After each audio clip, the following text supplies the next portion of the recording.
Hello my lovely viewers, আসসালামু আলাইকুম। আমার এই ছোট্ট ব্লগ চ্যানেলে আপনাকে স্বাগতম। আজ তৈরি করব ফুলকপির ডালনা।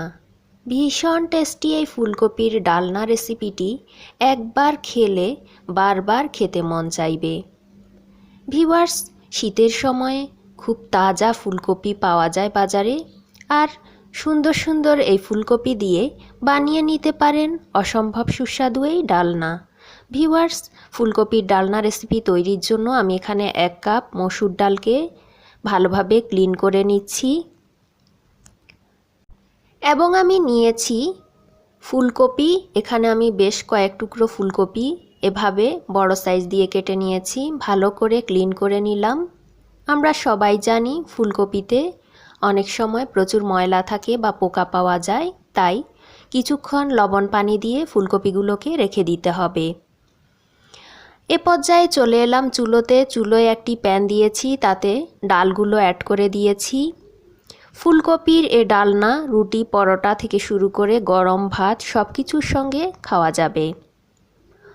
এখন দিয়ে দিলাম একটি মাঝারি সাইজের পেঁয়াজ কুচি, তারপর দিয়ে দিচ্ছি 1/2 চা চামচের মতো লবণ। এখন এই উপকরণগুলোকে ভালোভাবে মিশিয়ে নেব। কয়েক ফালি কাঁচামরিচও অ্যাড করে দিয়েছি। প্রথমেই এই ডালটাকে সেদ্ধ করে নিতে হবে। ভিউয়ার্স, দেখতে থাকুন আজকের রেসিপিটা।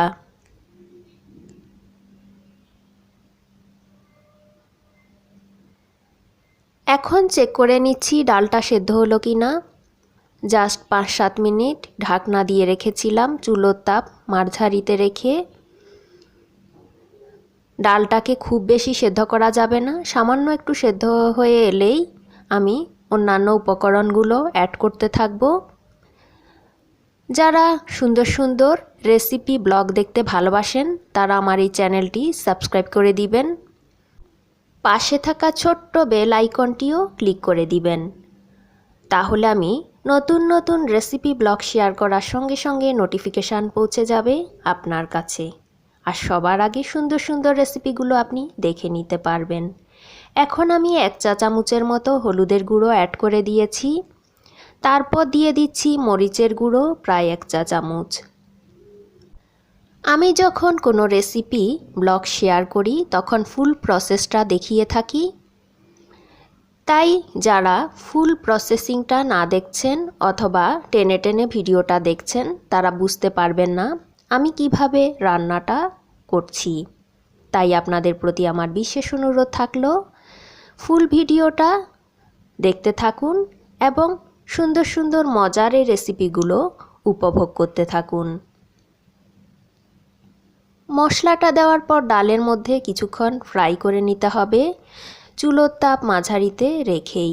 ডালের এই পানিটা খুব ভালোভাবে শুকিয়ে নিতে হবে, এতে করে ডালের টেস্টটা অনেক গুণ বেড়ে যায়। পানিটা শুকিয়ে এসেছে, এ পর্যায়ে আমি ফুলকপিগুলো অ্যাড করে দিচ্ছি।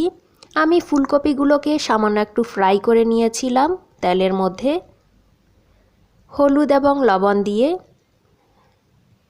এটি চাইলে করেও নিতে পারেন, না করলেও কোনো সমস্যা নেই। তারপর ডালের মধ্যে ফুলকপিগুলোকে ভেজে নিচ্ছি অথবা কষিয়ে নিচ্ছি।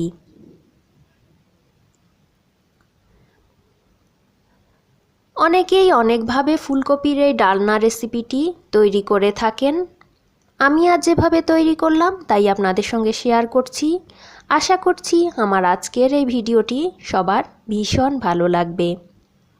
ভিডিওটি যদি ভালো লেগে থাকে তাহলে ভিডিওটি ফ্রেন্ডস ফ্যামিলির সঙ্গে শেয়ার করে দিবেন, এতে করে আরও অনেক নতুন নতুন লাভলি ভিউয়ার্স আমার এই চমৎকার রেসিপিটি দেখে নিতে পারবেন এবং আমার এই ছোট্ট পরিবারের সদস্য হয়ে যেতে পারবেন। একজন শিল্পী যেমন তুলির আঁচে তার শিল্পকে ফুটিয়ে তুলে সুন্দর করে, আমরা ঠিক গৃহিণীরাও তেমনই নিজস্বতা দিয়ে রান্নাটাকে ফুটিয়ে তুলি। তাই তো প্রত্যেকের রান্নাই আলাদা, এক একজনের রান্নার স্বাদ এক এক ধরনের। ভিউয়ার্স, সবাই আমার থেকে খুব ভালো রান্না করতে পারেন আমি জানি, তাও আমি আপনাদের সঙ্গে শেয়ার করছি আমার ছোট্ট ছোট্ট সুন্দর সুন্দর এই ঘরোয়া রান্নাগুলো। আপনাদের কেমন লাগছে কমেন্ট বক্সে জানিয়ে দিতে ভুলে যাবেন না। আপনাদের ভালো লাগাই আমার সার্থকতা।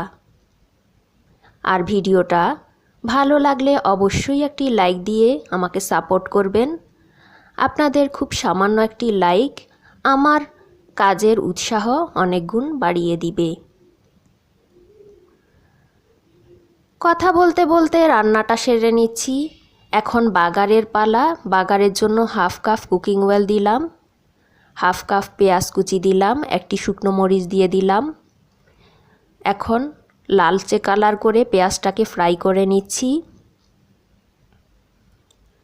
ভিউয়ার্স, ফুলকপির এই ডালনার মধ্যে যদি একটু বাগার দেওয়া যায় তবে এর স্বাদ যেন ভুলার নয়।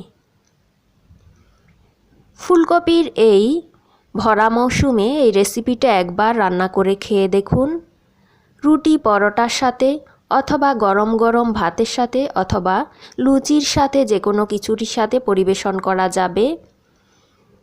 এভাবে তৈরি করলে আমার বিশ্বাস সবাই খুশি মনে খাবে। এতটা মজার হয় তৈরি না করলে কিছুতেই বোঝা যায় না। এ পর্যায়ে কয়েকটা কাঁচামরিচ ফালি করে দিচ্ছি। ভালোভাবে নেড়েচেড়ে বাগারের তেল মশলাটা মেখে নিচ্ছি।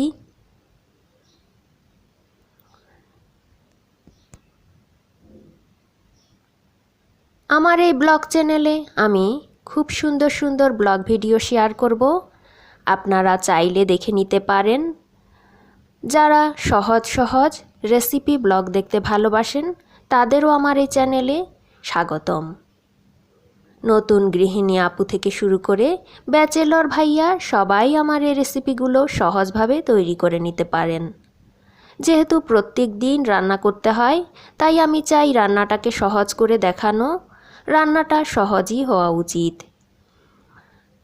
তাহলে ঘরের অন্যান্য কাজগুলো সুন্দরভাবে করে নেওয়া যায়। ভিউয়ার্স, রেসিপিটা একদম রেডি। সার্ভিং ডিশে সাজিয়ে নিলাম। ভীষণ কালারফুল হয়েছে, খেতেও হয়েছিল অসম্ভব টেস্টি। আশা করছি আপনাদের ভীষণ ভালো লেগেছে। রেসিপিটা কেমন লাগলো কমেন্ট বক্সে জানিয়ে দিবেন। রেসিপিটা অবশ্যই বাসায় ট্রাই করবেন। আপনাদের কেমন লাগছে আমার ভিডিওতে জানিয়ে দিতে ভুলে যাবেন না। আজকের মতো বিদায় নিচ্ছি। আমার এই চ্যানেলের সঙ্গে সদা সর্বদা জুড়ে থাকুন। সবাই ভালো থাকুন। আল্লাহ হাফেজ।